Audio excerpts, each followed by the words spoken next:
Shalom, selamat pagi teman-teman semua. Sebelum kita melakukan renungan pagi pada hari ini, mari kita berdoa. Tuhan Yesus, terima kasih Engkau sudah membangunkan kami di pagi hari ini Tuhan. Kiranya Tuhan bisa menyertai renungan pagi kita. Tuhan bisa melancarkan apa yang kita renungkan pada pagi hari ini. Kiranya Tuhan selalu memberkati kehidupan kita ke depannya Tuhan.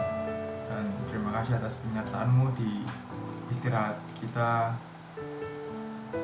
sebelumnya Tuhan tidak berhenti untuk menyertai kami semua. Terima kasih Tuhan, dan nama Tuhan Yesus, haleluya, amin. Nah, jadi judul renungan kita pada pagi hari ini yaitu peka terhadap maksud sesama, yang diambil dari kitab Ester pasal 5 ayat 1 sampai yang ke-8. Ester menghadap raja. Pada hari yang ketiga, Ester mengenakan pakaian ratu. Lalu berdirilah ia di pelataran dalam istana raja. Tepat di depan istana raja, raja bersemayam di atas tahta kerajaan di dalam istana, berhadapan dengan pintu istana itu. Ketika raja melihat Ester, sang ratu berdiri di pelataran, berkenanlah raja kepadanya, sehingga raja mengulurkan tongkat emas yang di tangannya ke arah Ester. Lalu mendekatlah Ester dan menyentuh ujung tongkat itu. Tanya raja kepadanya, "Apa maksudmu, hai Ratu Ester? Dan apa keinginanmu? Sampai setengah kerajaan sekalipun akan diberikan kepadamu." Jawab Ester, "Jikalau baik pada pemandangan raja, datanglah kiranya raja dengan Haman pada hari ini ke perjamuan yang diadakan oleh hamba bagi raja." Maka titah raja, "Suruhlah Haman datang dengan segera, supaya kami memenuhi permintaan Ester." Lalu raja datang dengan Haman ke perjamuan yang diadakan oleh Ester. Sementara minuman anggur, bertanyalah raja kepada Ester, "Apakah permintaanmu? Niscaya akan dikabulkan. Dan apakah keinginanmu? Sampai setengah kerajaan sekalipun akan dipenuhi." Maka jawab Ester, "Permintaan dan keinginan hamba ialah, jikalau hamba mendapat kasih raja, dan jikalau baik pada pemandangan, raja mengabulkan permintaan serta memenuhi keinginan hamba. Datang pula kiranya raja dengan Haman ke perjamuan yang akan hamba adakan bagi raja dan Haman, maka besok akan hamba lakukan yang dikehendaki raja." Amin. Ada udang di balik bakwan. Itu merupakan plesetan dari peribahasa ada udang di balik batu. Peribahasa itu berarti ada maksud terselubung dari perkataan atau perbuatan seseorang. Maksud itu biasanya dianggap sebagai maksud negatif, tapi tidak menutup kemungkinan maksud itu adalah maksud yang positif. Raja Ahasveros cukup peka. Dia tahu bahwa ketika Ester, ratunya, menghadap, hal itu karena Ester memiliki suatu keinginan. Demikian pula dengan perjamuan yang diadakan. Tentu ada sesuatu yang hendak dimintanya. Oleh karena itu, raja menanyanya sampai 2 kali. Kepekaan yang dimiliki oleh raja bisa jadi terasa karena ia terbiasa menghadapi banyak orang. Tidak sembarang orang bisa menghadap kepadanya setiap saat. Hanya orang-orang yang dipanggillah yang bisa menghadap raja. Namun Ester berani mengambil resiko dengan menghadap tanpa dipanggil. Tentu ada sesuatu yang sangat penting.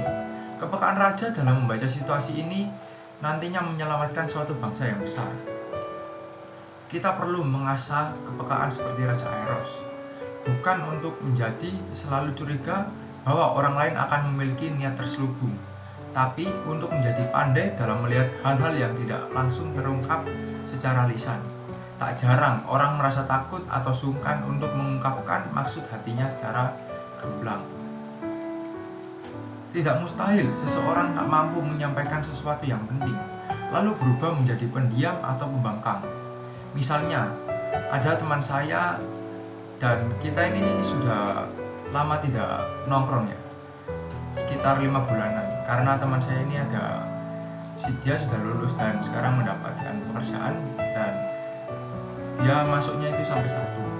Nah, jadi suatu saat itu dia datang ke rumah saya dan dia tidak WA, tidak menghubungi sama sekali.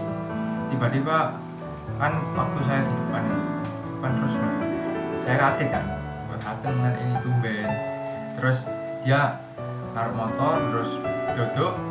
Nah, terus saya diam itu beberapa saat. Terus saya langsung masuk, buka pagar itu, masuk ke dalam.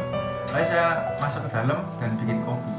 Terus saya bikin kopi dan lalu kopi saya antar ke teman saya itu, saya bikin 2. Terus saya taruh sebelah sampingnya. Terus saya diem aja itu, masih diem, nggak memulai topik obrolan sama sekali sampai dia bicara kepada saya. Nah, terus perlahan dia mulai cerita tentang pekerjaannya, tentang keluarganya gitu, terus sama ya kisah cintanya gitu. Terus ya saya diem aja, tapi saya nggak ngasih solusi apa-apa, soalnya kan saya juga nggak tahu tentang dunia kerja. Saya cuma ya pelan-pelan aja gitu, nggak usah se apa gimana ya, kayak ngoyo banget gitu. Nah, terus dia kopi, terus kan minum kopi, terus cerita itu sampai terus udah nggak kerasa tuh jam 10:30, terus dia pulang. Nah, saya di situ merasa, oh, saya dengan 1 cangkir kopi itu bisa membuat teman saya bicara.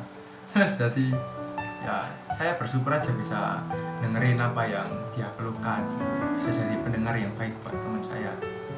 Nah, jadi ketika kita peka, kita bisa memberi ruang kepada sesama untuk mengungkapkan perasaan dan harapannya. Teman atau saudara kita dapat merasakan bahwa dia aman bersama kita. Tidak mustahil ada masa depan yang terselamatkan karena kepekaan kita.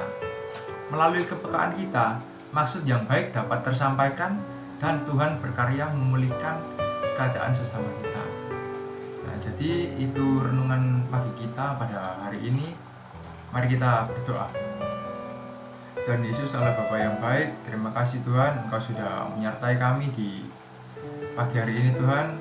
Kiranya Tuhan selalu beserta kami, Tuhan selalu memberkati apa yang kami inginkan dan apa yang kami dambakan Tuhan. Dan kiranya Tuhan memberkati sekolah kami yang sebentar lagi kami akan laksanakan. Kiranya Tuhan menyertai dari pembelajaran awal hingga akhir ya Tuhan. Dan kiranya Tuhan selalu memberkati tujuan dan cita-cita kami Tuhan.